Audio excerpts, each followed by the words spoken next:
ਲਖਵਿੰਦਰ ਸਿੰਘ ਲੱਖਾ ਦੀ ਪੱਕੀ ਜ਼ਮਾਨਤ ਤੋਂ ਬਾਅਦ ਕੌਮੀ ਇਨਸਾਫ ਮੋਰਚੇ ਵੱਲੋਂ ਅਹਿਮ ਪ੍ਰੈਸ ਕਾਨਫਰੰਸ। ਸ਼੍ਰੀ ਅੰਮ੍ਰਿਤਸਰ ਵਿਖੇ ਹੋਏ ਧਮਾਕਿਆਂ ਤੇ ਵੱਖ-ਵੱਖ ਸਿਆਸੀ ਆਗੂਆਂ ਦੇ ਆਏ ਪ੍ਰਤੀਕਰਮ। ਪਾਕਿਸਤਾਨ ਹਾਈ ਕਮਿਸ਼ਨ ਦੇ ਬਾਹਰ ਨੈਸ਼ਨਲ ਅਕਾਲੀ ਦਲ ਵੱਲੋਂ ਵਿਰੋਧ ਪ੍ਰਦਰਸ਼ਨ ਸ਼ੁਰੂ। ਕੌਮੀ ਇਨਸਾਫ ਮੋਰਚਾ ਦੇ ਆਗੂਆਂ ਨੇ ਪੰਜਾਬ ਦੇ ਮਰਹੂਮ ਮੁੱਖ ਮੰਤਰੀ ਬੇਅੰਤ ਸਿੰਘ ਕਤਲ ਕੇਸ ਵਿੱਚ ਸ਼ਾਮਿਲ ਭਾਈ ਲਖਵਿੰਦਰ ਸਿੰਘ ਲੱਖਾ ਦੀ ਹੋਈ ਪੱਕੀ ਜ਼ਮਾਨਤ ਬਾਰੇ ਖੁਸ਼ੀ ਜ਼ਾਹਰ ਕਰਦਿਆਂ ਕਿਹਾ ਹੈ ਕਿ ਕੁਝ ਦਿਨਾਂ ਦੌਰਾਨ ਹੋਰਨਾਂ ਬੰਦੀ ਸਿੰਘਾਂ ਦੀ ਰਿਹਾਈ ਵੀ ਹੋ ਜਾਵੇਗੀ। ਮੋਰਚੇ ਦੇ ਆਗੂ ਪਾਲ ਸਿੰਘ ਫਰਾਂਸ ਅਤੇ ਦਿਲਸ਼ੇਰ ਸਿੰਘ ਜੰਡਿਆਲਾ ਨੇ ਕਿਹਾ ਕਿ ਭਾਈ ਲਖਵਿੰਦਰ ਸਿੰਘ ਲੱਖਾ 10 ਸਾਲ ਤੋਂ ਵੱਧ ਸਜ਼ਾ ਭੁਗਤ ਚੁੱਕੇ ਹਨ, ਜੋ ਕਿ ਮਨੁੱਖੀ ਅਧਿਕਾਰਾਂ ਦੀ ਉਲੰਘਣਾ ਹੈ। ਇਨ੍ਹਾਂ ਆਗੂਆਂ ਨੇ ਕਿਹਾ ਕਿ ਹੋਰਨਾਂ ਮੰਗਾਂ ਨੂੰ ਲੈ ਕੇ ਮੋਰਚਾ ਲਗਾਤਾਰ ਜਾਰੀ ਰਹੇਗਾ। ਭਾਈ ਲਖਵਿੰਦਰ ਸਿੰਘ ਲੱਖਾ ਜੋ ਕੱਲ ਪੱਕੀ ਪੈਰੋਲ ਤੇ ਪੱਕੀ ਜ਼ਮਾਨਤ ਤੇ ਰਿਹਾ ਹੋਏ ਨੇ, ਉੱਥੇ ਅਸੀਂ ਸਾਰੀ ਦੇਸ਼ ਵਿਦੇਸ਼ ਦੀਆਂ ਸੰਗਤਾਂ ਨੂੰ ਜਿੱਥੇ ਧੰਨਵਾਦ ਕਰਦੇ ਹਾਂ, ਉੱਥੇ ਅਸੀਂ ਗੁਰੂ ਗ੍ਰੰਥ ਸਾਹਿਬ ਤੇ ਪਰਮਾਤਮਾ ਅਕਾਲ ਪੁਰਖ ਵਾਹਿਗੁਰੂ ਦਾ ਸ਼ੁਕਰਾਨਾ ਕਰਦੇ ਹਾਂ, ਕਿਉਂਕਿ ਉਹਨਾਂ ਦੀ ਕਿਰਪਾ ਨਾਲ, ਵਾਹਿਗੁਰੂ ਦੀ ਕਿਰਪਾ ਨਾਲ, ਸੰਗਤਾਂ ਦੇ ਉਦਮ ਤੇ ਉਪਰਾਲੇ ਨਾਲ ਤੇ ਉਹਦੇ ਵਿੱਚ ਪ੍ਰੈਸ ਦਾ ਵੀ ਰੋਲ ਬਹੁਤ ਵੱਡਾ। ਬੇਸ਼ੱਕ ਇਸ ਲੋਕਤੰਤਰੀ ਢਾਂਚੇ ਵਾਲੇ ਮੁਲਕ, ਲੋਕਤੰਤਰੀ ਅਖਵਾਉਣ ਵਾਲੇ ਮੁਲਕ ਨੇ ਪ੍ਰੈਸ ਦਾ ਗਲਾ ਬੁਰੀ ਤਰ੍ਹਾਂ ਘੁੱਟਿਆ ਹੋਇਆ ਹੈ।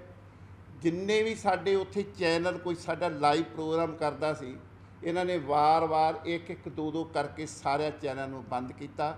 ਸ਼ਾਇਦ ਹੀ 220 ਦੇ ਕਰੀਬ ਮੁਲਕ ਨੇ ਦੁਨੀਆ 'ਚ ਪਹਿਲਾ ਮੁਲਕ ਹੋਵੇਗਾ ਜੇ ਜਿੱਥੇ ਪ੍ਰੈਸ ਨੂੰ ਲੋਕਾਂ ਵਿੱਚ ਜਾ ਕੇ ਉਹਦੇ ਵਿਚਾਰ ਜਾਣ ਕੇ ਦੁਨੀਆ ਵਿੱਚ ਰੱਖਣ 'ਤੇ ਪਾਬੰਦੀ ਲੱਗੀ, ਪਹਿਲਾ ਮੁਲਕ ਹੈ।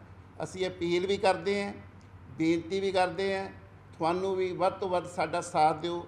ਇਹ ਜਿਹੜੀ ਲੋਕਤੰਤਰ ਦਾ ਪਰਦਾ ਪਾ ਕੇ, ਘੁੰਡ ਕੱਢ ਕੇ ਅੰਦਰਗਤੀ ਇਹ ਜਿਹੜੀ ਸਾਰੇ ਸਿਸਟਮ ਨੂੰ ਤਹਿਸ਼-ਨਹਿਸ਼ ਕਰ ਰਹੀ ਆ। ਸਾਡੀ ਵਿਭਿੰਨਤਾ ਇਸ ਮੁਲਕ, ਵੱਖਰੇ ਜਿਹੜੇ ਸਰਬ ਸਾਂਝੀਵਾਲ ਨੇ, ਵੱਖਰੇ ਧਰਮ ਨੇ, ਵੱਖਰੀਆਂ ਜਾਤਾਂ ਨੇ, ਵੱਖਰੀਆਂ ਸ਼੍ਰੇਣੀਆਂ ਨੇ, ਵੱਖਰਾ ਸੱਭਿਆਚਾਰ ਹੈ, ਵੱਖਰੀਆਂ ਭਾਸ਼ਾਵਾਂ ਨੇ, ਇਹਨੂੰ ਇਹਨਾਂ ਨੇ ਤਹਿਸ਼-ਨਹਿਸ਼ ਕਰ ਦੇਣਾ। ਇਸ ਕਰਕੇ ਅਸੀਂ ਤੁਹਾਡਾ ਜਿੱਥੇ ਸਹਿਯੋਗ ਮੰਗਦੇ ਹਾਂ, ਉੱਥੇ ਦੁਨੀਆ ਨੂੰ ਵੀ ਬੇਨਤੀ ਕਰਨੀ ਚਾਹੁੰਦੀ, ਇਹਨਾਂ ਦੇ ਛੜਾਵੇ ਵਿੱਚ ਨਾ ਆਵੋ। ਇਹ ਸਾਰੇ ਹੀ ਠੱਗ ਨੇ। ਇਹਨਾਂ ਨੇ ਜੇ ਪੰਜਾਬ ਨੂੰ ਇਕੱਲੇ ਨੂੰ ਨਹੀਂ ਠੱਗ ਰਿਹਾ, ਇਹ ਸਾਰੇ ਭਾਰਤ ਨੂੰ, ਸਿਸਟਮ ਨੂੰ ਇਹ ਤਹਿਸ਼-ਨਹਿਸ਼ ਕਰਨ 'ਤੇ ਤੁਲੇ ਹੋਏ ਨੇ। ਅਤੇ ਇਹਨਾਂ ਸਰਕਾਰਾਂ ਦਾ ਮੂੰਹ ਮੋੜਨਾ ਜਵਾਬ ਦਿਓ। ਅਤੇ ਜਿੱਥੇ ਲਖਵਿੰਦਰ ਸਿੰਘ ਦੀ ਜਿਹੜੀ ਰਿਹਾਈ ਹੋਈ ਹੈ, ਇਹ ਕੌਮੀ ਇਨਸਾਫ ਮੋਰਚੇ ਨੇ, ਮੋਰਚੇ ਬਹੁਤ ਲੱਗੇ ਨੇ, ਹਰ ਇੱਕ ਦੀ ਸੇਵਾ ਇਹਦੇ ਵਿੱਚ ਲੱਗੀ, ਇਹਦੇ 'ਚ ਕੋਈ ਦੋ ਰਾਵਾ ਨਹੀਂ। ਚਾਹੇ ਬਾਪੂ ਸੂਰਤ ਸਿੰਘ ਨੇ ਰੱਖਿਆ ਮਰਨ ਵਰਤ, ਭੁੱਖ ਹੜਤਾਲ ਰੱਖੀ, ਚਾਹੇ ਭਾਈ ਗੁਰਬਖਸ਼ ਸਿੰਘ ਨੇ ਮਰਨ ਵਰਤ ਰੱਖਿਆ, ਭੁੱਖ ਹੜਤਾਲ ਰੱਖੀ, ਚਾਹੇ ਬਰਗਾੜੀ ਮੋਰਚਾ ਲੱਗਾ, ਜਿੰਨੇ ਵੀ ਮੋਰਚੇ ਲੱਗੇ ਨੇ ਉਹਨਾਂ ਦਾ ਸਹਿਯੋਗ ਹੈ। ਪਰ ਅਸੀਂ ਇਹ ਮੰਨਦੇ ਹਾਂ, ਜਦੋਂ ਦਾ ਕੌਮੀ ਇਨਸਾਫ ਮੋਰਚਾ ਲੱਗਾ, ਇਹ ਜਿਹੜਾ ਕੌਮੀ ਇਨਸਾਫ ਮੋਰਚੇ ਨੇ ਇੱਕ ਬੂਟਾ ਲਾਇਆ, ਇੱਕ ਦਰਖਤ ਲਾਇਆ, ਜਿਹੜਾ 7 ਜਨਵਰੀ ਨੂੰ ਲੱਗਾ, ਜਿਹੜੇ ਸਰਕਾਰ ਦੇ ਉੱਤੇ ਬਹੁਤ ਵੱਡਾ ਦਬਾਅ ਬਣਾਇਆ, ਉਹਨੂੰ ਇਹ ਬੂਰ ਲੱਗਾ, ਇੱਕ ਫਲ ਲੱਗਾ, ਜਿਹੜਾ ਅਸੀਂ ਉਹ ਫਲ ਕੱਲ੍ਹ ਸਾਨੂੰ ਪ੍ਰਾਪਤ ਹੋਇਆ ਵਾ। ਅਤੇ ਉਹ ਅਸੀਂ ਪਰਮਾਤਮਾ ਦੇ ਸ਼ੁਕਰਗੁਜ਼ਾਰ ਹਾਂ ਕਿ ਜਿਹੜਾ ਅਗਲਾ ਵਾ ਕਦਮ ਆ, ਉਹ ਗੁਰੂ ਅਕਾਲ ਪੁਰਖ ਕਿਰਪਾ ਕਰਕੇ ਸੰਗਤਾਂ ਦੇ ਉਦਮ ਤੇ ਉਪਰਾਲੇ ਨਾਲ, ਗੁਰੂ ਦੀ ਬਖਸ਼ਿਸ਼ ਨਾਲ ਬਾਕੀ ਸਿੰਘ ਵੀ ਤੁਰੰਤ ਰਿਹਾ ਹੋਣਗੇ। ਦਰਖਤ ਨੂੰ, ਸਾਡੇ ਨੂੰ, ਉਹ ਲੱਗੇ ਹੋਏ ਦਰਖਤ ਨੂੰ ਬੂਰ ਤੋਂ ਅੱਗੇ ਫਲ ਲੱਗ ਚੁੱਕਾ। ਪਿਛਲੇ ਦਿਨੀ ਸ਼੍ਰੀ ਅੰਮ੍ਰਿਤਸਰ ਵਿਖੇ ਹੋਏ ਧਮਾਕਿਆਂ ਕਾਰਨ ਜਿੱਥੇ ਸਿੱਖ ਸ਼ਰਧਾਲੂਆਂ ਦੇ ਮਨਾਂ ਵਿੱਚ ਇਸ ਲਈ ਸਹਿਮ ਤੇ ਗੁੱਸਾ ਹੈ, ਉੱਥੇ ਹੀ ਦੂਜੇ ਪਾਸੇ ਸਿਆਸੀ ਆਗੂ ਇਸ 'ਤੇ ਸਿਆਸਤ ਕਰ ਰਹੇ ਹਨ। ਹਾਲਾਂਕਿ ਇਸ ਘਟਨਾਕ੍ਰਮ ਦੇ ਦੋਸ਼ੀਆਂ ਦੀ ਪਹਿਚਾਣ ਹੋ ਗਈ ਹੈ, ਪਰ ਵੱਖ-ਵੱਖ ਸਿਆਸੀ ਆਗੂ ਇਸ ਨੂੰ ਲੈ ਕੇ ਪੰਜਾਬ ਦੀ ਮਾਨ ਸਰਕਾਰ ਨੂੰ ਘੇਰ ਰਹੇ ਹਨ। ਇਸ ਘਟਨਾ ਤੇ ਵੱਖ-ਵੱਖ ਸਿਆਸੀ ਆਗੂਆਂ ਦੇ ਪ੍ਰਤੀਕਰਮ ਆਏ ਹਨ। ਬੜੀ ਫਿਕਰ ਵਾਲੀ ਗੱਲ ਆ, ਬੜੀ ਕਿ ਇਹ ਧਮਾਕੇ ਕਿਉਂ ਹੋ ਰਹੇ ਆ। ਇਹਦੀ ਜਾਂਚ ਹੋਣੀ ਚਾਹੀਦੀ, ਇਹਦੇ ਬਾਰੇ ਹਾਲੇ ਪਤਾ ਨਹੀਂ। ਇਹਦੀ ਸੱਚਾਈ ਤੱਕ, ਤਹਿ ਤੱਕ ਪਹੁੰਚਣਾ ਚਾਹੀਦਾ ਆ। ਗੁਰੂ ਘਰ ਦੇ ਨੇੜੇ ਤੇੜੇ ਜਿਹੜਾ ਸਾਰੀ ਸ੍ਰਿਸ਼ਟੀ ਦਾ ਕੇਂਦਰ ਆ, ਉੱਥੇ ਧਮਾਕੇ ਹੋ ਰਹੇ ਆ। ਇਹ ਹਰ ਸਿੱਖ ਲਈ ਬੜਾ ਇੱਕ ਸੋਚਣ ਵਾਲੀ ਗੱਲ। ਅੰਮ੍ਰਿਤਸਰ ਵਿਖੇ ਹੋਏ ਧਮਾਕਿਆਂ ਤੇ ਬੀਜੇਪੀ ਨੇਤਾ ਤਰੁਣ ਚੁੰਗ ਦਾ ਬਿਆਨ ਸਾਹਮਣੇ ਆਇਆ ਹੈ। ਉਹਨਾਂ ਕਿਹਾ ਕਿ ਪੰਜਾਬ ਦੀ ਕਾਨੂੰਨ ਵਿਵਸਥਾ ਤੇ ਧਿਆਨ ਦੇਣ ਦੀ ਲੋੜ ਹੈ। ਮੈਂ ਪੰਜਾਬ ਸਰਕਾਰ ਨੂੰ ਬੇਨਤੀ ਕਰਦਾ ਹਾਂ ਕਿ ਪੰਜਾਬ ਦੀ ਬਹਾਦਰ ਪੁਲਿਸ ਨੂੰ ਫ੍ਰੀ ਹੈਂਡ ਦਿੱਤਾ ਜਾਵੇ ਤਾਂ ਜੋ ਵਿਦੇਸ਼ੀ ਏਜੰਸੀਆਂ ਨੂੰ ਗੜਬੜ ਕਰਨ ਤੋਂ ਰੋਕ ਸਕੇ। ਸਾਨੂੰ ਪੰਜਾਬ ਦੀ ਲਾਅ ਐਂਡ ਆਰਡਰ ਤੇ ਬਹੁਤ ਧਿਆਨ ਦੇਣਾ ਚਾਹੀਦਾ ਔਰ ਪੰਜਾਬ ਦੀ ਸਰਕਾਰ ਨੂੰ ਮੇਰੀ ਬੇਨਤੀ ਹੈ ਕਿ ਪੰਜਾਬ ਦੀ ਬਹਾਦਰ ਪੁਲਿਸ ਨੂੰ ਫ੍ਰੀ ਹੈਂਡ ਦਿੱਤਾ ਜਾਏ, ਤਾਂ ਕਿ ਜਿਹੜੀਆਂ ਏਜੰਸੀਆਂ, ਜਿਹੜੀਆਂ ਵਿਦੇਸ਼ੀ ਏਜੰਸੀਆਂ ਉੱਤੇ ਗੜਬੜ ਕਰਨ ਦੀ ਕੋਸ਼ਿਸ਼ ਕਰ ਰਹੀਆਂ, ਉਹ ਵਿਦੇਸ਼ੀ ਏਜੰਸੀਆਂ ਕਾਮਯਾਬ ਨਾ ਹੋ ਸਕਣ ਔਰ ਪੰਜਾਬ ਦਾ ਭਾਈਚਾਰਾ ਮਜ਼ਬੂਤ ਰਹੇ। ਬੀਜੇਪੀ ਨੇਤਾ ਹਰਜੀਤ ਗਰੇਵਾਲ ਦਾ ਵੀ ਅੰਮ੍ਰਿਤਸਰ ਵਿਖੇ ਹੋਏ ਧਮਾਕਿਆਂ ਤੇ ਬਿਆਨ ਆਇਆ ਹੈ। ਮੈਂ ਇਹਦੇ ਲਈ ਨਾ ਸਭ ਤੋਂ ਪਹਿਲਾਂ ਤਾਂ ਜਿਹੜੀ ਐਸਜੀਪੀਸੀ ਆ, ਜਿਹੜੇ ਉਹਨੇ ਅਰੇਂਜਮੈਂਟ ਕੀਤੇ ਆ ਆਈਟੀ ਦੇ ਲੋਕਾਂ ਦੇ, ਔਰ ਉਹਨਾਂ ਨੇ ਪਕੜਿਆ ਇਹ, ਤੇ ਉਹ ਐਸਜੀਪੀਸੀ ਨੂੰ ਇਸ ਅਲਰਟਨੈਸ ਦੇ ਲਈ ਉਹਨਾਂ ਦੇ ਸਟਾਫ ਨੂੰ ਜਿਹੜਾ ਸੀਗਾ ਸੇਵਾਦਾਰ, ਉਹਨਾਂ ਨੂੰ ਵਧਾਈ ਦਿੰਦਾ। ਤੇ ਇਹ ਸਰਕਾਰੀ ਤੌਰ ਤੇ ਤਾਂ ਕੁਝ ਪਕੜਿਆ ਹੀ ਨਹੀਂ ਗਿਆ, ਇਹ ਤਾਂ ਉਹਨਾਂ ਨੇ ਆਪਣੇ ਸੀਸੀਟੀਵੀ 'ਚ ਬੈਠੇ ਸੀ ਲੋਕ, ਉਹਨਾਂ ਨੇ ਕਰ ਲਿਆ। ਔਰ ਦੂਜੀ ਗੱਲ, ਮੈਨੂੰ ਇਸ 'ਤੇ ਇੱਕ ਹੋਰ ਸ਼ੰਕਾ ਕਿ ਇੰਨੀ ਦੇਰ ਉੱਥੇ ਰੁਕਣ ਕਿਉਂ ਦਿੱਤੇ ਗਏ ਸਰਾਏ 'ਚ ਇਹ ਲੋਕ। ਔਰ ਦੂਸਰਾ, ਜਥੇਦਾਰ ਸਾਹਿਬ ਜਿਹੜੇ ਨੇ ਸਾਡੇ ਕੌਮ ਦੇ ਰਹਿਨੁਮਾ ਨੇ, ਉਹ ਜਿਹੜੀ ਗੱਲ ਕਹਿੰਦੇ ਆ ਸਾਰੀ ਸਿੱਖ ਕੌਮ ਸਿਰ ਝੁਕਾ ਕੇ ਮੰਨਦੀ ਆ, ਪਰ ਉਹਨਾਂ ਨੂੰ ਇਸ ਤਰ੍ਹਾਂ ਦੇ ਕਮੈਂਟਸ ਬਿਨਾਂ ਇਨਵੈਸਟੀਗੇਸ਼ਨ ਤੋਂ, ਬਿਨਾਂ ਤੱਥ ਸਾਹਮਣੇ ਆਏ ਤੋਂ ਨਹੀਂ ਦੇਣੇ ਚਾਹੀਦੇ। ਮੈਂ ਇਹੀ ਉਹਨਾਂ ਨੂੰ ਪ੍ਰਾਰਥਨਾ ਕਰਦਾ, ਮੈਂ ਕੋਈ ਟੀਕਾ ਟਿੱਪਣੀ ਨਹੀਂ ਉਹਨਾਂ ਦੇ ਉਸ 'ਤੇ ਕਰਦਾ। ਤੇ ਤੀਸਰੀ ਗੱਲ, ਇਹ ਸੈਂਸਿਟਿਵ ਮਸਲੇ ਹੁੰਦੇ ਆ, ਇਹਦੇ 'ਚ ਇੱਕ ਦੂਜੇ ਨੂੰ ਲੜਾਉਣ ਲਈ, ਝਗੜੇ ਲਈ ਇਸ ਤਰ੍ਹਾਂ ਦੀਆਂ ਗੱਲਾਂ ਕਰਨੀਆਂ, ਕੜਵਾਹਟ ਪੈਦਾ ਕਰਨੀ, ਉਹ ਸਾਨੂੰ ਨਹੀਂ ਕਰਨੀ ਚਾਹੀਦੀ। ਔਰ ਇਹਦੀ ਹੁਣ ਜਾਂਚ ਗਹਿਰਾਈ ਨਾਲ ਹੋਣੀ ਚਾਹੀਦੀ ਹੈ। ਇਹਨਾਂ ਦੇ ਪਿੱਛੇ ਕੌਣ ਸੀ? ਇਹ ਜ਼ਰੂਰ ਪਿੱਛੇ ਕੋਈ ਸੀ, ਨਹੀਂ ਤਾਂ ਇਸ ਤਰ੍ਹਾਂ ਦੀ ਸ਼ਰਾਰਤ ਕੌਣ ਕਰੇਗਾ? ਤੇ ਇਹ ਮੈਂ ਇਹ ਸਮਝਦਾ ਕਿ ਇਸ ਨੂੰ ਜ਼ਿਆਦਾ ਜਾਂਚ ਨੂੰ ਤੱਥ ਸਾਹਮਣੇ ਆਉਣੇ ਚਾਹੀਦੇ ਆ, ਆਮ ਜਨਤਾ ਦੇ ਵੀ ਜ਼ਰੂਰ ਆਉਣੇ ਚਾਹੀਦੇ ਆ, ਇਨਵੈਸਟੀਗੇਸ਼ਨ ਹੋ ਕੇ, ਔਰ ਇਹਨਾਂ ਨੂੰ ਸਖਤ ਤੋਂ ਸਖਤ ਸਜ਼ਾ ਵੀ ਮਿਲਣੀ ਚਾਹੀਦੀ ਹੈ। ਇਹ ਕੋਈ ਖੇਡ ਨਹੀਂ ਹੈ ਉਸ ਐਸੇ ਸਥਾਨ 'ਤੇ ਜਿਸ ਨੂੰ ਦੁਨੀਆ ਸਜਦਾ ਕਰਦੀ ਆ, ਔਰ ਜਿਹਦੇ 'ਚ ਬਹੁਤ ਸ਼ਰਧਾ ਅਤੇ ਸਤਿਕਾਰ ਆ, ਖਾਲੀ ਸਿੱਖ ਕੌਮ ਦਾ ਹੀ ਨਹੀਂ, ਪੰਜਾਬੀਆਂ ਦਾ ਨਹੀਂ, ਦੇਸ਼ ਦੇ ਹੋਰ ਵੀ ਅਲੱਗ-ਅਲੱਗ ਲੋਕਾਂ ਦਾ ਹੈਗਾ।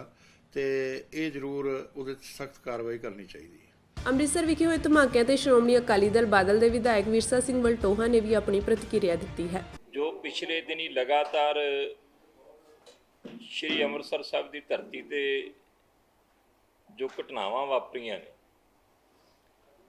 ਔਰ ਸ਼੍ਰੀ ਦਰਬਾਰ ਸਾਹਿਬ ਦੇ ਇਰਦ ਗਿਰਦ ਲਗਾਤਾਰ 6 ਤਰੀਕ ਤੋਂ ਲੈ ਕੇ 11 ਮਈ ਤੱਕ 3 ਧਮਾਕੇ ਹੋਏ ਨੇ।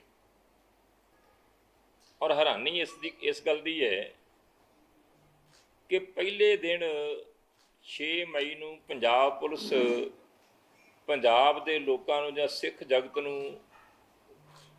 ਇਹ ਬਰੀਫ ਕਰਦੇ ਆ ਕਿ ਇਹ ਇੱਕ ਚਿਮਣੀ ਦਾ ਧਮਾਕਾ ਆ ਜਿਹੜੀ ਹੈਰੀਟੇਜ ਸਟਰੀਟ ਦੇ ਉੱਤੇ ਸੀ। ਲੋਕਾਂ ਨੂੰ ਵੀ ਇਹੀ ਹੋਇਆ ਕਿ ਸ਼ਾਇਦ ਇੱਥੇ ਤੇ ਕਦੇ ਕੋਈ ਦੂਸਰੀ ਗੱਲ ਸੋਚੀ ਨਹੀਂ ਜਾ ਸਕਦੀ ਕਿ ਚਿਮਣੀ ਦਾ ਹੀ ਹੋਊਗਾ।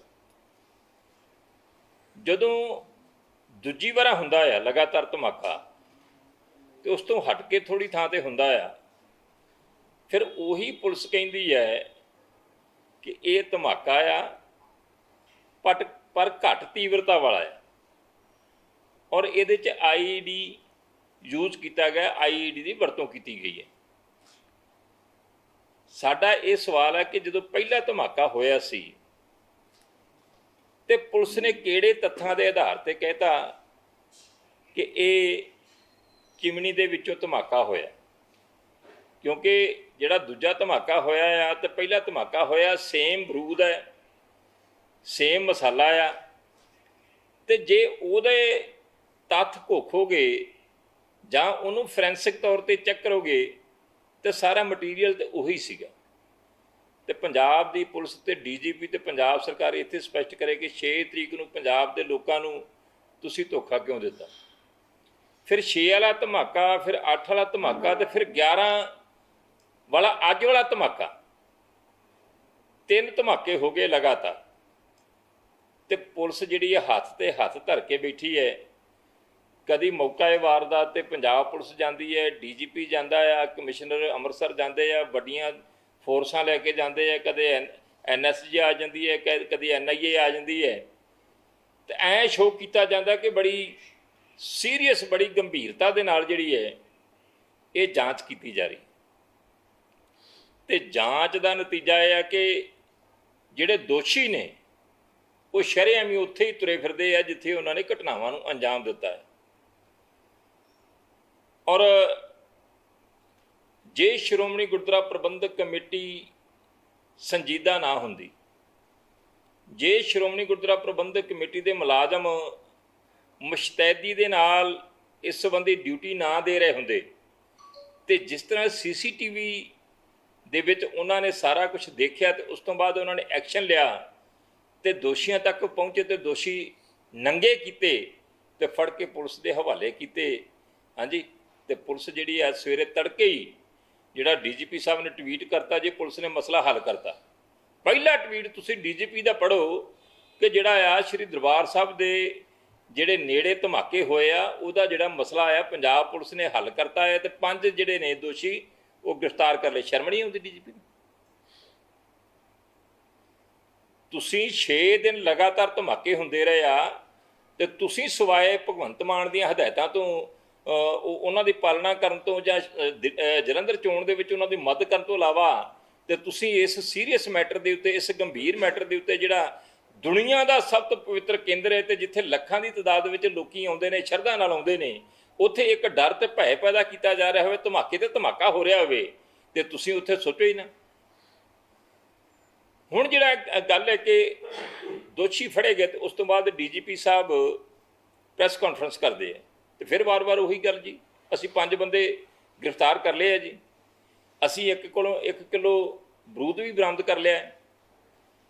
ਹੁਣ ਤੁਸੀਂ ਇੱਕ ਬੰਦੇ ਕੋਲੋਂ ਆਫਟਰ ਇਨਵੈਸਟੀਗੇਸ਼ਨ, ਆਫਟਰ ਇੰਟਰੋਗੇਸ਼ਨ ਤੁਸੀਂ ਕਿਲੋ ਬਰੂਦ ਤੇ ਬਰਾਮਦ ਕਰ ਲਿਆ ਤੇ ਤੁਸੀਂ ਪੰਜਾਬ ਦੇ ਲੋਕਾਂ ਨੂੰ ਜਾਂ ਸਿੱਖ ਸੰਗਤ ਨੂੰ ਜਾਂ ਦੁਨੀਆ ਭਰ ਦੇ ਲੋਕਾਂ ਨੂੰ ਇਹ ਕਿਉਂ ਨਹੀਂ ਦੱਸਿਆ ਕਿ ਇਹ ਜਿਹੜੇ ਧਮਾਕੇ ਕੀਤੇ ਜਾ ਰਹੇ ਇਹਨਾਂ ਦੇ ਪਿੱਛੇ ਮੋਟਿਵ ਕੀ ਹੈ, ਉਹਨਾਂ ਦੋਸ਼ੀਆਂ ਦਾ ਮਕਸਦ ਕੀ ਹੈ, ਕਿਉਂ ਵਾਰ-ਵਾਰ ਜਿਹੜਾ ਇੱਥੇ ਜਿਹੜਾ ਆ ਉਹ ਧਮਾਕੇ ਕਰਦੇ ਸੀਗੇ। ਇੱਕ ਤੇ ਇਹ ਨਹੀਂ ਸਪਸ਼ਟ ਕੀਤਾ ਗਿਆ ਤੇ ਦੂਜਾ ਜਿਹੜਾ ਆ ਇਹ ਵੀ ਨਹੀਂ ਦੱਸਿਆ ਗਿਆ ਕਿ ਕੀ ਜਿਹੜਾ ਆਜ਼ਾਦ ਵੀਰ ਸਿੰਘ ਹੈ ਜਾਂ ਅਮਰੀਕ ਸਿੰਘ ਹੈ, ਮੇਨ ਦੋਸ਼ੀ ਤੇ ਇਹੀ ਨੇ। ਜਿਹੜੇ ਇਹ ਲੋਕ ਨੇ ਇਹਨਾਂ ਦੇ ਪਿੱਛੇ ਹੋਰ ਕਿਹੜੀਆਂ ਤਾਕਤਾਂ ਨੇ, ਕਿਹੜੇ ਲੋਕ ਨੇ ਜਿਨ੍ਹਾਂ ਨੇ ਇਹਨਾਂ ਕੋਲੋਂ ਅਜਿਹਾ ਕਰਵਾਇਆ ਹੈ। ਪਾਕਿਸਤਾਨ ਹਾਈ ਕਮਿਸ਼ਨ ਦੇ ਬਾਹਰ ਨੈਸ਼ਨਲ ਅਕਾਲੀ ਦਲ ਨੇ ਵਿਰੋਧ ਪ੍ਰਦਰਸ਼ਨ ਸ਼ੁਰੂ ਕਰ ਦਿੱਤਾ ਹੈ। ਦਰਅਸਲ ਪਾਕਿਸਤਾਨ 'ਚ ਲਗਾਤਾਰ ਹੋ ਰਹੀਆਂ ਆਤੰਕਵਾਦੀ ਗਤੀਵਿਧੀਆਂ, ਸਿੱਖ ਕੌਮ ਤੇ ਹੋ ਰਹੇ ਅਤਿਆਚਾਰ ਅਤੇ ਭਾਰਤ ਵਿੱਚ ਡਰੋਨ ਨਾਲ ਡਰੱਗ ਸਪਲਾਈ ਨੂੰ ਲੈ ਕੇ ਪਾਕਿਸਤਾਨ ਖਿਲਾਫ ਇਹ ਪ੍ਰਦਰਸ਼ਨ ਕੀਤਾ ਜਾ ਰਿਹਾ ਹੈ। ਇਸ ਸਮੇਂ ਨੈਸ਼ਨਲ ਅਕਾਲੀ ਦਲ ਦੇ ਆਗੂ ਸਮੇਤ ਕਈ ਮੈਂਬਰ ਮੌਜੂਦ ਰਹੇ। ਪੁਲਿਸ ਨੇ ਚਾਣਕਿਆਪੁਰੀ ਥਾਣੇ ਦੇ ਬਾਹਰ ਬੈਰੀਗੇਡਿੰਗ ਕਰ ਦਿੱਤੀ ਹੈ। ਸਾਡੀ ਜਿਹੜੀ ਮੰਗ ਹੈਗੀ ਉਹ ਸਭ ਤੋਂ ਵੱਡੀ ਮੰਗ ਹੈਗੀ ਕਿ ਪੰਜਾਬ ਵਿੱਚ ਜਿਹੜਾ ਮਾਹੌਲ ਖਰਾਬ ਕਰਨ ਦੀ ਪਾਕਿਸਤਾਨ ਕੋਸ਼ਿਸ਼ ਕਰ ਰਿਹਾ ਹੈ, ਉੱਥੇ ਹਥਿਆਰ ਸਪਲਾਈ ਕਰ ਰਿਹਾ ਹੈ, ਡਰੱਗ ਸਪਲਾਈ ਕਰ ਰਿਹਾ ਹੈ, ਇਹਦਾ ਅਸੀਂ ਵਿਰੋਧ ਕਰ ਰਹੇ ਹਾਂ। ਜਿਸ ਪ੍ਰਕਾਰ ਹੁਣ ਪਰਮਜੀਤ ਸਿੰਘ ਪੰਜਵਾਰ ਦੀ ਉੱਥੇ ਹੱਤਿਆ ਕੀਤੀ ਗਈ, ਉਹਦਾ ਮੇਨ ਮਕਸਦ ਸੀ ਕਿ ਜਦ ਤੱਕ ਉਹ ਉਹਨਾਂ ਦੇ ਕੰਮ ਆਉਂਦਾ ਰਿਹਾ ਤੇ ਉਹ ਉਹਨਾਂ ਦਾ ਸਾਥੀ ਬਣਿਆ ਰਿਹਾ, ਜਦ ਹੁਣ ਉਹਦੀ ਲੋੜ ਨਹੀਂ ਰਹੇਗੀ ਤੇ ਉਹਦੀ ਹੱਤਿਆ ਕਰਾ ਦਿੱਤੀ ਗਈ। ਔਰ ਦੂਸਰੀ ਤਰਫ ਇਹ ਆਪਣੇ ਆਪ ਨੂੰ ਸਾਫ਼ ਛਵੀ ਦਾ ਕੋਸ਼ਿਸ਼ ਕਰ ਰਿਹਾ ਹੈ ਕਿ ਮੈਂ ਹੁਣ ਕੋਈ ਵੀ ਉੱਥੇ ਅੰਤਕਵਾਦੀ ਨਹੀਂ ਹੈ, ਮਗਰ ਜਿਹੜਾ ਪੰਜਾਬ ਵਿੱਚ ਜਿਸ ਪ੍ਰਕਾਰ ਦਾ ਮਾਹੌਲ ਖਰਾਬ ਕੀਤਾ ਗਿਆ ਹੈ, ਇਹ ਸਭ ਪੰਜਾਬ ਦੀ ਸਾਜ਼ਿਸ਼, ਪਾਕਿਸਤਾਨ ਦੀ ਸਾਜ਼ਿਸ਼ ਹੈ। ਔਰ ਮੈਂ ਪਾਕਿਸਤਾਨ ਨੂੰ ਇਹ ਕਹਿਣਾ ਚਾਹਾਂਗਾ ਕਿ ਆਪਣੀ ਹਰਕਤਾਂ ਤੋਂ ਬਾਜ਼ ਆ ਜਾਏ। ਹਰ ਜਿਹੜਾ ਭਾਰਤੀ ਹੈਗਾ, ਹਰ ਸਿੱਖ ਹੈਗਾ, ਉਹ ਦੇਸ਼ ਦੇ ਨਾਲ ਹੈਗਾ, ਦੇਸ਼ ਦੇ ਭਾਰਤ ਦੇ ਤਿਰੰਗੇ ਦੇ ਨੀਚੇ ਹੈਗਾ ਔਰ ਏਕਤਾ ਔਰ ਅਖੰਡਤਾ ਬਣਾ ਕੇ ਚੱਲ ਰਿਹਾ ਹੈ। ਕਿਉਂਕਿ ਪਾਕਿਸਤਾਨ ਜਿਸ ਪ੍ਰਕਾਰ ਦੀ ਭੁੱਖਮਰੀ ਆਈ ਹੋਈ ਹੈ, ਉਹਦਾ ਇਹ ਕਾਰਨ ਹੈ ਕਿ ਪਾਕਿਸਤਾਨ ਹੁਣ ਉੱਥੇ ਅੰਤਕਵਾਦ ਜਿਹੜੇ ਚਲਾ ਰਹੇ ਸੀ ਸੰਕਟ, ਉਹਨਾਂ ਨੂੰ ਸੰਭਾਲ ਨਹੀਂ ਪਾ ਰਿਹਾ ਤੇ ਉਹਨੇ ਹੱਤਿਆ ਵੀ ਕਰਾ ਰਿਹਾ ਔਰ ਇੱਥੇ ਡਰੱਗਸ ਵੇਚ ਕੇ ਫਿਰ ਤੋਂ ਪੈਸਾ ਕਮਾ ਕੇ ਪੰਜਾਬ ਦਾ ਔਰ ਉੱਥੇ ਜਿਹੜਾ ਹੈ ਅੰਤਕਵਾਦ ਨੂੰ ਦੁਬਾਰਾ ਤੋਂ ਖੜਾ ਕਰਨ ਦੀ ਕੋਸ਼ਿਸ਼ ਕਰ ਰਿਹਾ। ਸ਼੍ਰੋਮਣੀ ਅਕਾਲੀ ਦਲ ਪ੍ਰਧਾਨ ਸੁਖਬੀਰ ਸਿੰਘ ਬਾਦਲ ਨੇ ਹਰਿਆਣਾ ਕਮੇਟੀ ਪ੍ਰਧਾਨ ਵੱਲੋਂ ਮੁੱਖ ਮੰਤਰੀ ਹਰਿਆਣਾ ਦੇ ਪੈਰੀ ਹੱਥ ਲਾਉਣ ਨੂੰ ਸ਼ਰਮਨਾਕ ਦੱਸਦਿਆਂ ਅਸਤੀਫੇ ਦੀ ਮੰਗ ਕੀਤੀ ਹੈ ਤੇ ਮੁੱਖ ਮੰਤਰੀ ਪੰਜਾਬ ਨੂੰ ਵੀ ਘੇਰਿਆ ਹੈ। ਸ਼੍ਰੋਮਣੀ ਅਕਾਲੀ ਦਲ ਪ੍ਰਧਾਨ ਸੁਖਬੀਰ ਸਿੰਘ ਬਾਦਲ ਅੱਜ ਅੰਮ੍ਰਿਤਸਰ ਪਹੁੰਚੇ ਹਨ। ਇਸ ਦੌਰਾਨ ਮੀਡੀਆ ਨਾਲ ਗੱਲਬਾਤ ਕਰਦੇ ਹੋਏ ਉਹਨਾਂ ਕਿਹਾ ਕਿ ਸ਼੍ਰੀ ਦਰਬਾਰ ਸਾਹਿਬ ਕੰਪਲੈਕਸ ਵਿੱਚ 3 ਵਾਰ ਧਮਾਕੇ ਹੋਏ ਹਨ। ਪਹਿਲਾਂ 2 ਵਾਰ ਹੋਏ ਧਮਾਕਿਆਂ ਦੇ ਦੌਰਾਨ ਸਰਕਾਰ ਨੇ ਕੁਝ ਨਹੀਂ ਕੀਤਾ, ਪਰ ਜਦੋਂ ਤੀਸਰੀ ਵਾਰ ਫਿਰ ਇਹ ਵਾਰਦਾਤ ਹੋਈ ਹੈ ਤਾਂ ਹੁਣ ਸ਼੍ਰੋਮਣੀ ਗੁਰਦੁਆਰਾ ਪ੍ਰਬੰਧਕ ਕਮੇਟੀ ਦੇ ਸੇਵਾਦਾਰਾਂ ਨੇ ਮੁਲਜ਼ਮਾਂ ਨੂੰ ਫੜਿਆ ਹੈ ਤੇ ਪੁਲਿਸ ਹਵਾਲੇ ਕੀਤਾ ਹੈ। ਉਹਨਾਂ ਮੁੱਖ ਮੰਤਰੀ ਪੰਜਾਬ ਤੇ ਨਿਸ਼ਾਨਾ ਲਾਉਂਦੇ ਹੋਏ ਕਿਹਾ ਕਿ ਪੰਜਾਬ ਦੇ ਜੋ ਹਾਲਾਤ ਹਨ, ਉਹਨਾਂ ਨੂੰ ਦੇਖਦੇ ਹੋਏ ਉਹ ਮੁੱਖ ਮੰਤਰੀ ਕਹਿਲਾਉਣ ਦੇ ਲਾਇਕ ਨਹੀਂ ਹਨ। ਜੇ ਦਰਬਾਰ ਸਾਹਿਬ ਵਰਗੀ ਜਗ੍ਹਾ ਨੇੜੇ ਧਮਾਕੇ ਹੋ ਸਕਦੇ ਹਨ ਤਾਂ ਹੋਰ ਕਿਤੇ ਵੀ ਹੋ ਸਕਦੇ ਹਨ। ਇਹ ਇੱਕ ਅਜਿਹੀ ਜਗ੍ਹਾ ਹੈ ਜਿੱਥੇ ਦੁਨੀਆ ਭਰ ਤੋਂ ਲੋਕ ਆਉਂਦੇ ਹਨ। ਪੰਜਾਬ ਵਿੱਚ ਤਾਲਿਬਾਨੀ ਹਾਲਾਤ ਬਣਦੇ ਜਾ ਰਹੇ ਹਨ। ਉਹਨਾਂ ਇਹ ਵੀ ਕਿਹਾ ਕਿ ਇਹਨਾਂ ਵੱਲੋਂ ਦਿੱਤੇ ਜਾਂਦੇ ਬਿਆਨਾਂ ਨੂੰ ਸੁਣ ਕੇ ਹੈਰਾਨੀ ਹੁੰਦੀ ਹੈ। ਕਦੇ ਸ਼੍ਰੀ ਅਕਾਲ ਤਖਤ ਸਾਹਿਬ ਦੇ ਜਥੇਦਾਰ ਖਿਲਾਫ ਬਿਆਨ ਦਿੰਦੇ ਹਨ ਤੇ ਕਦੇ ਸ਼੍ਰੋਮਣੀ ਕਮੇਟੀ ਦੇ ਖਿਲਾਫ। ਉਹਨਾਂ ਕਿਹਾ ਹੈ ਕਿ ਇੱਕ ਸੂਬੇ ਦਾ ਮੁੱਖ ਮੰਤਰੀ ਇੱਕ ਸੂਬੇ ਦਾ ਮੁਖੀਆ ਹੁੰਦਾ ਹੈ। ਉਸ ਵੱਲੋਂ ਇਸ ਤਰ੍ਹਾਂ ਦੇ ਬਿਆਨ ਦੇਣਾ ਇਹ ਸਾਬਿਤ ਕਰਦਾ ਹੈ ਕਿ ਇਹ ਸਰਕਾਰ ਕੁਝ ਵੀ ਨਹੀਂ ਕਰ ਸਕਦੀ ਹੈ। ਬਾਦਲ ਨੇ ਪੰਜਾਬ ਸਰਕਾਰ ਤੇ ਇਲਜ਼ਾਮ ਲਾਉਂਦਿਆਂ ਕਿਹਾ ਹੈ ਕਿ ਜਲੰਧਰ ਚੋਣਾਂ ਦੇ ਦੌਰਾਨ ਜਦੋਂ ਆਪ ਨੂੰ ਆਪਣੇ ਬੂਥਾਂ ਦੇ ਲਈ ਬੰਦੇ ਨਹੀਂ ਮਿਲੇ ਤਾਂ ਇਹਨਾਂ ਨੇ ਆਪਣੇ ਵਿਧਾਇਕਾਂ ਦੀ ਬੂਥਾਂ ਤੇ ਡਿਊਟੀ ਲਗਾ ਦਿੱਤੀ। ਇਹ ਪਹਿਲੀ ਵਾਰ ਹੋਇਆ ਹੈ ਕਿ ਪੰਜਾਬ ਪੁਲਿਸ ਨੇ ਵੀ ਇਸ ਧੱਕੇ ਵਿੱਚ ਉਹਨਾਂ ਦਾ ਸਾਥ ਦਿੱਤਾ ਹੈ। ਉਹਨਾਂ ਇਹ ਵੀ ਕਿਹਾ ਕਿ ਹਰਿਆਣਾ ਸਿੱਖ ਗੁਰਦੁਆਰਾ ਪ੍ਰਬੰਧਕ ਕਮੇਟੀ ਦੇ ਪ੍ਰਧਾਨ ਵੱਲੋਂ ਹਰਿਆਣਾ ਦੇ ਮੁੱਖ ਮੰਤਰੀ ਦੇ ਪੈਰੀ ਹੱਥ ਲਾਉਣਾ ਸ਼ਰਮਨਾਕ ਹੈ। ਉਹਨਾਂ ਇਹ ਦਾਅਵਾ ਕੀਤਾ ਹੈ ਕਿ ਇਹ ਬੀਜੇਪੀ ਦਾ ਹੀ ਨੁਮਾਇੰਦਾ ਹੈ। ਬੀਜੇਪੀ ਨੇ ਜਾਣਬੁੱਝ ਕੇ ਹਰਿਆਣਾ ਕਮੇਟੀ ਨੂੰ ਤੋੜਿਆ ਤਾਂ ਜੋ ਸਿੱਖ ਸੰਸਥਾਵਾਂ ਨੂੰ ਆਪਣੇ ਪ੍ਰਭਾਵ ਵਿੱਚ ਲੈ ਸਕੇ। ਇਸ ਤਰ੍ਹਾਂ ਮੁੱਖ ਮੰਤਰੀ ਨੂੰ ਮੱਥਾ ਟੇਕਣ ਨਾਲ ਸਿੱਧਾ ਪ੍ਰਭਾਵ ਜਾਂਦਾ ਹੈ ਕਿ ਉਹ ਬੀਜੇਪੀ ਦਾ ਬੰਦਾ ਹੈ। ਅਜਿਹੇ ਪ੍ਰਧਾਨ ਨੂੰ ਤੁਰੰਤ ਬਰਖਾਸਤ ਕੀਤੇ ਜਾਣਾ ਚਾਹੀਦਾ ਹੈ ਜੋ ਮਰਿਆਦਾ ਨੂੰ ਲਗਾਤਾਰ ਤੋੜ ਰਿਹਾ ਹੋਵੇ। 3 ਬਾਰ ਬੌਂਬ ਬਲਾਸਟ ਹੋਏ ਹੈ। ਪਹਿਲੀ ਵਾਰ ਹੋਇਆ ਸਰਕਾਰ ਨੇ ਕੋਈ ਐਕਸ਼ਨ ਲਿੱਤਾ, ਦੂਜੀ ਵਾਰ ਬੰਬ ਬਲਾਸਟ ਹੋਇਆ ਕੋਈ ਪਤਾ ਨਹੀਂ ਲੱਗਿਆ ਉਹਨਾਂ ਨੂੰ, ਤੀਜੀ ਵਾਰ ਐਸਜੀਪੀਸੀ ਦੇ ਸੇਵਾਦਾਰਾਂ ਨੇ ਦੋਸ਼ੀ ਫੜੇ ਹੈ। ਜਿਹੜਾ ਕੰਮ ਪੰਜਾਬ ਸਰਕਾਰ ਦਾ ਸੀ, ਸਰਕਾਰ ਨੇ ਤਾਂ ਕੀ ਕਰਨਾ ਸੀ, ਐਸਜੀਪੀਸੀ ਨੂੰ ਕਰਨਾ ਪਿਆ। ਆਹ ਤਾਂ ਹਾਲਾਤ ਪੰਜਾਬ ਦੇ। ਅੱਜ ਸ਼ਰੇਆਮ ਗੁੰਡਾਗਰਦੀ, ਸ਼ਰੇਆਮ ਗੈਂਗਸਟਰ, ਸ਼ਰੇਆਮ ਲਾਅ ਐਂਡ ਆਰਡਰ ਸਿਚੁਏਸ਼ਨ ਦੀ ਹਾਲਾਤ ਹੈ। ਮੁੱਖ ਮੰਤਰੀ ਰਹਿਣ ਦੇ ਲਾਇਕ ਨਹੀਂ ਹੈ। ਜੇ ਦਰਬਾਰ ਸਾਹਿਬ ਵਰਗੇ ਪਵਿੱਤਰ ਸਥਾਨ ਤੇ ਅਟੈਕ ਹੋ ਸਕਦਾ ਹੈ, ਨੇੜੇ ਅਟੈਕ ਹੋ ਸਕਦਾ ਹੈ, ਫਿਰ ਤਾਂ ਕੋਈ ਵੀ ਸੁਰੱਖਿਅਤ ਨਹੀਂ ਹੈ। ਪੂਰੇ ਦੁਨੀਆ ਦੀ ਸਭ ਤੋਂ ਮੋਸਟ ਹਾਈਲੀ ਵਿਜ਼ਿਟਡ ਇੱਥੇ ਲੋਕੀ ਸ਼ਰਧਾਲੂ ਆਉਂਦੇ, ਲੱਖਾਂ ਦੀ ਗਿਣਤੀ ਸ਼ਰਧਾਲੂ ਆਉਂਦੇ ਆ। ਜੇ ਇਹ ਜੀ ਜਗ੍ਹਾ ਤੇ ਵੀ ਹੋ ਸਕਦਾ ਤਾਂ ਫਿਰ ਇੱਥੇ ਉਮੀਦ ਰੱਖਣੀ ਪੰਜਾਬ ਸਰਕਾਰ ਤੋਂ, ਮੈਨੂੰ ਲੱਗਦਾ ਬਿਲਕੁਲ ਹੀ ਲੋਕਾਂ ਦੇ ਮਨ 'ਚ ਐਂ ਲੱਗ ਰਿਹਾ ਹੈ ਜਿਵੇਂ ਇੱਥੇ ਕੋਈ ਤਾਲਿਬਾਨ ਦਾ ਰਾਜ ਹੈ। ਸਰਕਾਰ ਨਾਂ ਦੀ ਕੋਈ ਚੀਜ਼ ਐਗਜ਼ਿਸਟ ਨਹੀਂ ਕਰ ਰਹੀ। ਪਰ ਕੀ ਲੱਗਦਾ ਸਿੱਖ ਧਰਮ ਨੂੰ ਕਿਉਂ ਨਿਸ਼ਾਨਾ ਬਣਾਇਆ ਜਾ ਰਿਹਾ? ਆ ਜਿਹੜੀ ਸੋਚ ਹੈ ਨਾ ਇਹਨਾਂ ਜਿਹੜੀ ਆਮ ਆਦਮੀ ਪਾਰਟੀ ਦੀ, ਜਿਹੜੀ ਮੈਂ ਦੇਖ ਰਿਹਾ, ਕਈ ਵਾਰ ਇਹਨਾਂ ਦੇ ਮੈਂ ਬਿਆਨ ਲੋਕੇ ਮੈਨੂੰ ਬੜੀ ਹੈਰਾਨੀ ਆਉਂਦੀ ਹੈ। ਇਸ ਅਕਾਲ ਤਖਤ ਸਾਹਿਬ ਦੇ ਜਥੇਦਾਰ ਸਾਹਿਬ ਦੇ ਖਿਲਾਫ ਬਿਆਨ ਦੇ ਦਿੰਦੇ, ਐਸਜੀਪੀਸੀ ਦੇ ਖਿਲਾਫ ਬਿਆਨ ਦੇ ਦਿੰਦੇ ਭਗਵੰਤ ਮਾਨ ਨੇ। ਭਗਵੰਤ ਮਾਨ ਇੱਕ ਮੁੱਖ ਮੰਤਰੀ ਹੈ, ਸੂਬੇ ਦਾ ਮੁੱਖ ਮੰਤਰੀ ਹੈ। ਇਸ ਸੂਬੇ ਦੀਆਂ ਕਈ ਇੰਸਟੀਟਿਊਸ਼ਨਸ ਹੁੰਦੀਆਂ। ਸ਼੍ਰੀ ਅਕਾਲ ਤਖਤ ਸਾਹਿਬ ਦੇ ਜਥੇਦਾਰ ਦੇ ਖਿਲਾਫ ਬਿਆਨ ਮਿਲਦਾ ਅੱਜ ਤੱਕ ਕਿਸੇ ਮੁੱਖ ਮੰਤਰੀ ਨੇ ਦਿੱਤਾ, ਕੱਲਾ ਭਗਵੰਤ ਮਾਨ ਨੇ ਪਹਿਲਾਂ ਹੈ। ਜਲੰਧਰ ਦੀ ਬਾਈ ਇਲੈਕਸ਼ਨ ਤੋ ਇਸ ਕਰਕੇ ਆ ਜਿਹੜੀ ਸੋਚ ਇਹਨਾਂ ਦੀ ਹੈ ਜੀ, ਨੈਗੇਟਿਵ ਸੋਚ ਲੈ ਕੇ ਜੀ ਆਈ ਹੈ ਸਰਕਾਰ, ਸੋ ਇਹਨਾਂ ਦਾ ਕੋਈ ਭਰੋਸਾ ਨਹੀਂ, ਕੁਛ ਮਰਜ਼ੀ ਕਰਾ ਸਕਦੀ ਹੈ। ਹਰਿਆਣਾ ਗੁਰਦੁਆਰਾ ਪ੍ਰਬੰਧਕ ਕਮੇਟੀ ਦੇ ਪ੍ਰਧਾਨ ਮਹੰਤ ਕਰਨਜੀਤ ਸਿੰਘ ਦਾ ਇੱਕ ਵੀਡੀਓ ਵਾਇਰਲ ਹੋ ਰਿਹਾ ਹੈ। ਇਸ ਵੀਡੀਓ ਵਿੱਚ ਉਹ ਹਰਿਆਣਾ ਦੇ ਮੁੱਖ ਮੰਤਰੀ ਮਨੋਹਰ ਲਾਲ ਖੱਟਰ ਦੇ ਪੈਰਾਂ ਨੂੰ ਹੱਥ ਲਾ ਰਹੇ ਹਨ। ਹਾਲਾਂਕਿ ਇਸ ਵੀਡੀਓ ਨੂੰ ਪੁਰਾਣਾ ਦੱਸਿਆ ਜਾ ਰਿਹਾ ਹੈ, ਪਰ ਸਿੱਖ ਜਥੇਬੰਦੀਆਂ ਇਸ ਤੇ ਸਵਾਲ ਖੜੇ ਕਰ ਰਹੀਆਂ ਹਨ। ਤਸਵੀਰ ਵਿੱਚ ਸਿੱਖ ਜਥੇਬੰਦੀਆਂ ਨਾਲ ਮੁੱਖ ਮੰਤਰੀ ਮਨੋਹਰ ਲਾਲ ਮੀਟਿੰਗ ਕਰਦੇ ਦਿਖਾਈ ਦੇ ਰਹੇ ਹਨ। ਮਹੰਤ ਕਰਨਜੀਤ ਸਿੰਘ ਪਹਿਲੀ ਸੀਟ ਤੇ ਬੈਠੇ ਦਿਖਾਈ ਦੇ ਰਹੇ ਹਨ। ਜਿਵੇਂ ਹੀ ਹਰਿਆਣਾ ਦੇ ਮੁੱਖ ਮੰਤਰੀ ਮੀਟਿੰਗ ਵਿੱਚ ਆਉਂਦੇ ਹਨ ਤਾਂ ਉਹ ਸੀਐਮ ਦੇ ਪੈਰਾਂ ਨੂੰ ਹੱਥ ਲਗਾਉਂਦੇ ਹਨ। ਜਦੋਂ ਪਿਛਲੇ ਸਾਲ ਮਹੰਤ ਕਰਮਜੀਤ ਸਿੰਘ ਨੂੰ ਇੱਕਦਮ ਹਰਿਆਣਾ ਸਿੱਖ ਗੁਰਦੁਆਰਾ ਪ੍ਰਬੰਧਕ ਕਮੇਟੀ ਦੀ ਐਡਹਾਕ ਕਮੇਟੀ ਦਾ ਪ੍ਰਧਾਨ ਬਣਾਇਆ ਗਿਆ ਸੀ ਤਾਂ ਕਈ ਸਵਾਲ ਖੜੇ ਹੋਏ ਸਨ, ਕਿਉਂਕਿ ਉਹਨਾਂ ਦਾ ਨਾਂ ਦੂਰ-ਦੂਰ ਤੱਕ ਨਹੀਂ ਸੀ। ਤਤਕਾਲੀ ਪ੍ਰਧਾਨ ਬਲਜੀਤ ਸਿੰਘ ਦਾਦੂਵਾਲ ਦਾ ਨਾਂ ਅੱਗੇ ਚੱਲ ਰਿਹਾ ਸੀ। ਦਾਦੂਵਾਲ ਨੇ ਉਹਨਾਂ ਦੀ ਨਿਯੁਕਤੀ ਤੇ ਵੀ ਸਵਾਲ ਖੜੇ ਕੀਤੇ ਸਨ ਅਤੇ ਪਿਛਲੇ ਮਹੀਨੇ ਹਰਿਆਣਾ ਦੇ ਇਤਿਹਾਸਕ ਗੁਰਦੁਆਰਾ ਸਾਹਿਬ ਵਿੱਚ ਵਿਸਾਖੀ ਦਾ ਇੱਕ ਵੀ ਪ੍ਰੋਗਰਾਮ ਨਾ ਕਰਵਾਉਣ ਨੂੰ ਲੈ ਕੇ ਵੀ ਸਵਾਲ ਚੁੱਕੇ ਸਨ ਅਤੇ ਉਹਨਾਂ ਤੇ ਨਸ਼ੇ ਦੇ ਆਦੀ ਹੋਣ ਦਾ ਵੀ ਇਲਜ਼ਾਮ ਲਗਾਇਆ ਸੀ ਅਤੇ ਡੋਪ ਟੈਸਟ ਦੀ ਮੰਗ ਵੀ ਕੀਤੀ ਸੀ। ਹੁਣ ਹਰਿਆਣਾ ਦੇ ਮੁੱਖ ਮੰਤਰੀ ਦੇ ਪੈਰਾਂ ਨੂੰ ਹੱਥ ਲਗਾਉਣ ਦਾ ਵੀਡੀਓ ਸਾਹਮਣੇ ਆਉਣ ਤੋਂ ਬਾਅਦ ਦਾਦੂਵਾਲ ਨੇ ਮੁੜ ਤੋਂ ਪ੍ਰਧਾਨ ਮਹੰਤ ਕਰਮਜੀਤ ਸਿੰਘ ਖਿਲਾਫ ਮੋਰਚਾ ਖੋਲ੍ਹ ਦਿੱਤਾ ਹੈ। ਦੂਜੇ ਪਾਸੇ ਵੀਡੀਓ ਸਾਹਮਣੇ ਆਉਣ ਤੋਂ ਬਾਅਦ ਹੁਣ ਸ਼੍ਰੋਮਣੀ ਗੁਰਦੁਆਰਾ ਪ੍ਰਬੰਧਕ ਕਮੇਟੀ ਦਾ ਵੀ ਬਿਆਨ ਸਾਹਮਣੇ ਆਇਆ ਹੈ। ਹਰਿਆਣਾ ਸ਼੍ਰੋਮਣੀ ਗੁਰਦੁਆਰਾ ਪ੍ਰਬੰਧਕ ਕਮੇਟੀ ਦੇ ਸਾਬਕਾ ਪ੍ਰਧਾਨ ਬਲਜੀਤ ਸਿੰਘ ਦਾਦੂਵਾਲ ਨੇ ਕਿਹਾ ਕਿ ਮਹੰਤ ਕਰਮਜੀਤ ਸਿੰਘ ਨੇ ਮਰਿਆਦਾ ਦੀ ਉਲੰਘਣਾ ਕੀਤੀ ਹੈ। ਉਹਨਾਂ ਨੇ ਕਿਹਾ ਕਿ ਮੈਨੂੰ WhatsApp ਤੇ ਇੱਕ ਵੀਡੀਓ ਮਿਲੀ ਹੈ, ਉਸ ਤੋਂ ਬਾਅਦ ਕਈ ਸਿੱਖਾਂ ਦੇ ਫੋਨ ਆਏ ਹਨ। ਉਹਨਾਂ ਕਿਹਾ ਕਿ ਮਹੰਤ ਕਰਮਜੀਤ ਸਿੰਘ ਡੇਰੇ ਦੇ ਮੁਖੀ ਹਨ ਅਤੇ ਹਰਿਆਣਾ ਕਮੇਟੀ ਦੇ ਵੀ ਪ੍ਰਧਾਨ ਹਨ। ਉਹਨਾਂ ਨੂੰ ਦੋਵਾਂ ਸੰਸਥਾਵਾਂ ਦਾ ਧਿਆਨ ਰੱਖਣਾ ਚਾਹੀਦਾ ਸੀ। ਦਾਦੂਵਾਲ ਨੇ ਕਿਹਾ ਕਿ ਮੁੱਖ ਮੰਤਰੀ ਮਨੋਹਰ ਲਾਲ ਖੱਟਰ ਨਾਲ ਉਹਨਾਂ ਨੇ 2.25 ਸਾਲ ਕੰਮ ਕੀਤਾ ਹੈ। ਉਹ ਆਪ ਧਾਰਮਿਕ ਆਗੂਆਂ ਦਾ ਸਤਿਕਾਰ ਕਰਦੇ ਹਨ। ਵੀਡੀਓ ਵਿੱਚ ਜਦੋਂ ਮਹੰਤ ਕਰਮਜੀਤ ਸਿੰਘ ਉਹਨਾਂ ਦੇ ਪੈਰਾਂ ਨੂੰ ਹੱਥ ਲਾ ਰਹੇ ਸਨ ਤਾਂ ਵੀ ਉਹ ਸਹਿਜ ਮਹਿਸੂਸ ਨਹੀਂ ਕਰ ਰਹੇ ਸਨ। ਉਹਨਾਂ ਕਿਹਾ ਕਿ ਹਰਿਆਣਾ ਕਮੇਟੀ ਦੇ ਪ੍ਰਧਾਨ ਨੇ ਮੁੱਖ ਮੰਤਰੀ ਦੇ ਪੈਰਾਂ ਨੂੰ ਹੱਥ ਲਾ ਕੇ ਉਹਨਾਂ ਦਾ ਵੀ ਅਪਮਾਨ ਕੀਤਾ ਹੈ।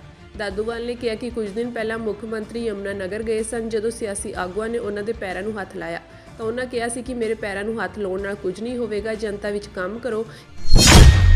ਇੱਕ ਵਾਰ ਮੁੜ ਤੋਂ ਮੁੱਖ ਮੰਤਰੀ ਭਗਵੰਤ ਸਿੰਘ ਮਾਨ ਵੱਲੋਂ ਕਿਸਾਨਾਂ ਤੇ ਦਿੱਤੇ ਗਏ ਬਿਆਨ ਨੂੰ ਲੈ ਕੇ ਵਿਵਾਦ ਹੋ ਗਿਆ ਹੈ। ਉਹਨਾਂ ਨੇ ਸੰਗਰੂਰ ਵਿੱਚ ਲੋਕ ਮਿਲਣੀ ਪ੍ਰੋਗਰਾਮ ਵਿੱਚ ਕਿਹਾ ਕਿ ਪਹਿਲਾਂ ਕਿਸਾਨਾਂ ਨੇ ਧਰਨਾ ਲਗਾਉਣਾ ਹੁੰਦਾ ਸੀ ਤਾਂ ਵਜ੍ਹਾ ਵੇਖਦੇ ਸਨ, ਪਰ ਹੁਣ ਜਗ੍ਹਾ ਵੇਖੀ ਜਾਂਦੀ ਹੈ। ਮਾਨ ਦੇ ਇਸ ਬਿਆਨ ਤੇ ਕਿਸਾਨ ਜਥੇਬੰਦੀਆਂ ਨੇ ਪਲਟਵਾਰ ਕੀਤਾ ਹੈ। ਕਿਸਾਨ ਮਜ਼ਦੂਰ ਸੰਘਰਸ਼ ਕਮੇਟੀ ਦੇ ਸੂਬਾ ਜਨਰਲ ਸਕੱਤਰ ਸਰਵਣ ਸਿੰਘ ਪੰਧੇਰ ਨੇ ਕਿਹਾ ਕਿ ਅਜਿਹਾ ਲੱਗਦਾ ਹੈ ਜਿਵੇਂ ਦੋ ਗੁਆਂਢੀ ਕਿਸੇ ਗਲੀ ਦੀ ਨੁੱਕਰ ਵਿੱਚ ਲੜ ਰਹੇ ਹਨ। ਉਵੇਂ ਦੀ ਹੀ ਭਾਸ਼ਾ ਮੁੱਖ ਮੰਤਰੀ ਨੇ ਸਾਡੇ ਲਈ ਵਰਤੀ ਹੈ। ਮੁੱਖ ਮੰਤਰੀ ਦੇ ਮਨ ਵਿੱਚ ਸਾਡੇ ਲਈ ਪਲ ਰਹੀ ਨਫ਼ਰਤ ਸਾਹਮਣੇ ਆਈ ਹੈ। ਅਸੀਂ ਸਰਕਾਰ ਦੀਆਂ ਗਲਤ ਨੀਤੀਆਂ ਦੀ ਆਲੋਚਨਾ ਕਰ ਰਹੇ ਹਾਂ। ਉਹਨਾਂ ਕਿਹਾ ਕਿ ਇੱਕ ਘਟਨਾ ਨੂੰ ਆਧਾਰ ਬਣਾ ਕੇ ਮੁੱਖ ਮੰਤਰੀ ਨੇ ਸਾਡੇ ਖਿਲਾਫ ਜ਼ਹਿਰ ਉਗਲਿਆ ਹੈ।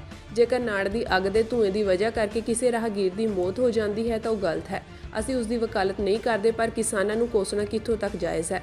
ਜਿਹੜਾ ਮੁੱਖ ਮੰਤਰੀ ਪੰਜਾਬ ਨੇ ਅੱਜ ਬਿਆਨ ਦਿੱਤਾ ਵਾ, ਇੱਕ ਘਟਨਾ ਨੂੰ ਆਧਾਰ ਬਣਾਇਆ, ਨਾੜ ਨੂੰ ਅੱਗ ਸੜਕ ਦੇ ਨੇੜੇ ਲਾਈ, ਉਹਦੇ ਕਰਕੇ ਇੱਕ ਰਾਹਗੀਰ ਉਸ ਅੱਗ ਦੀ ਲਪੇਟ ਵਿੱਚ ਆ ਕੇ ਉਹਦੀ ਮੌਤ ਹੋ ਗਈ। ਉਹਦਾ ਅਸੀਂ ਸਮਰਥਨ ਨਹੀਂ ਕਰਦੇ। ਉਸ ਮੌਤ ਤੇ ਅਫਸੋਸ ਹੈਗਾ। ਕਾਨੂੰਨ ਨੂੰ ਆਪਣੀ ਕਾਰਵਾਈ ਕਰਨੀ ਚਾਹੀਦੀ ਹੈ, ਪਰ ਮੁੱਖ ਮੰਤਰੀ ਪੰਜਾਬ ਨੇ ਇੱਕ ਘਟਨਾ ਨੂੰ ਆਧਾਰ ਬਣਾ ਕੇ, ਜਿਵੇਂ ਪੰਜਾਬ ਦੀਆਂ ਕਿਸਾਨਾਂ ਮਜ਼ਦੂਰਾਂ ਦੀਆਂ ਸਾਰੀਆਂ ਜਥੇਬੰਦੀਆਂ ਦੇ ਖਿਲਾਫ ਜ਼ਹਿਰ ਉਗਲਿਆ ਵਾ, ਉਹਨਾਂ ਦੇ ਮਨ 'ਚ ਜਿਵੇਂ ਸਾਡੇ ਪ੍ਰਤੀ ਨਫ਼ਰਤ ਪਲ ਰਹੀ ਆ, ਉਹ ਸਾਹਮਣੇ ਆ ਗਈ ਆ। ਕਿਉਂਕਿ ਸਰਕਾਰ ਨੇ ਜਿਹੜੇ ਵਾਅਦੇ ਕੀਤੇ ਆ, ਜਿਹੜੀਆਂ ਸਰਕਾਰ ਦੀਆਂ ਗਲਤ ਨੀਤੀਆਂ, ਅਸੀਂ ਉਹਨਾਂ ਦੀ ਆਲੋਚਨਾ ਲਗਾਤਾਰ ਕਰ ਰਹੇ ਹੈਗੇ ਆ। ਜੇ ਆਪ ਦੇ ਮੰਤਰੀਆਂ ਤੇ ਇਲਜ਼ਾਮ ਲੱਗ ਰਹੇ ਨੇ, ਉਹ ਭ੍ਰਿਸ਼ਟਾਚਾਰ ਦੇ ਮੁੱਦੇ 'ਚ ਫਸ ਰਹੇ ਨੇ, ਤੇ ਕੀ ਅਸੀਂ ਸਾਰੀ ਆਪ ਨੂੰ ਮਾੜਾ ਕਹਿ ਦਈਏ? ਇਹ ਆਧਾਰ ਰੱਖੀਏ ਵੀ ਗਾਂ ਇਹ ਕਰਨਾ ਹੈਗਾ। ਐਂ ਲੱਗਦਾ ਵੀ ਜਿਵੇਂ ਕਿਸੇ ਨਗਰ ਦੇ ਵਿੱਚ, ਗਲੀ ਦੇ ਵਿੱਚ ਦੋ ਆਂਢੀ ਗਵਾਂਢੀ ਲੜ ਰਹੇ ਆ। ਉਹੋ ਜੀ ਭਾਸ਼ਾ ਵਰਤੀ ਆ ਮੁੱਖ ਮੰਤਰੀ ਪੰਜਾਬ ਨੇ ਸਾਡੇ ਪ੍ਰਤੀ। ਜਿਹੜੀ ਦੀਪ ਮਲਹੋਤਰੇ ਜੀ ਦੀ ਫੈਕਟਰੀ ਸੀ, ਉਹ ਪੂਰੇ ਪੰਜਾਬ ਦੇ ਅੰਦੋਲਨ ਕਰਕੇ ਉਹਦੇ ਸੈਂਪਲ ਪ੍ਰਦੂਸ਼ਣ ਰੋਕਥਾਮ ਬੋਰਡ ਦਾ ਕਰਕੇ ਜਦੋਂ ਫੇਲ ਹੋਏ, ਉਹ ਬੰਦ ਕਰਨੀ ਪਈ ਆ। ਮੁੱਖ ਮੰਤਰੀ ਪੰਜਾਬ ਦੀ ਅੱਜ ਵੀ ਅੰਮ੍ਰਿਤਸਰ ਦੇ ਵਿੱਚ ਅਮਰ ਕਲਰ ਰੰਗ ਫੈਕਟਰੀ, ਜਿਹੜੀ ਪੂਰੇ ਪੰਜਾਬ ਵਿੱਚ ਲੱਗ ਨਹੀਂ ਸਕਦੀ, ਸਮੁੰਦਰਾਂ ਦੇ ਬੰਦਰਗਾਹਾਂ ਤੇ ਲੱਗਦੀ, ਉਹ ਅੱਜ ਚੱਲ ਰਹੀ ਆ। ਬਥੇਰੀ ਇੰਡਸਟਰੀ ਜ਼ਮੀਨ ਵਿੱਚ ਗੰਦਾ ਪਾਣੀ ਪਾ ਰਹੀ ਆ। ਅਸੀਂ ਇੰਡਸਟਰੀ ਦੇ ਵਿਰੁੱਧ ਨਹੀਂ ਹੈਗੇ। ਅਸੀਂ ਚਾਹੁੰਦੇ ਹਾਂ ਪ੍ਰਦੂਸ਼ਣ ਰੋਕਥਾਮ ਬੋਰਡ ਦੇ ਕਾਨੂੰਨ ਲਾਗੂ ਕੀਤੇ ਜਾਣ। ਔਰ ਜਿਵੇਂ ਸਾਡੇ ਖਿਲਾਫ ਜ਼ਹਿਰ ਉਗਲਿਆ ਵਾ, ਇਹ ਵਾਜਬ ਨਹੀਂ ਹੈਗਾ। ਇੰਨਾ ਜ਼ੋਰ ਕਿਤੇ ਜਿੰਨਾ ਐਡਵਰਟਾਈਜ਼ਮੈਂਟ ਤੇ ਦਿੱਤਾ ਕਿਸਾਨਾਂ ਮਜ਼ਦੂਰਾਂ ਨੂੰ ਅਵੇਅਰ ਕਰਨ ਵਾਸਤੇ ਜਾਂ ਨਾੜ ਨੂੰ ਗਾਲਣ ਵਾਸਤੇ ਢਾਂਚਾ ਦੇ ਕੇ ਕੋਈ ਪ੍ਰਸੋਹਣ ਕਰਾ ਕੇ ਕੀਤਾ ਜਾਂਦਾ ਤਾਂ ਸ਼ਾਇਦ ਮਸਲੇ ਦਾ ਹੱਲ ਹੋ ਜਾਣਾ ਸੀ।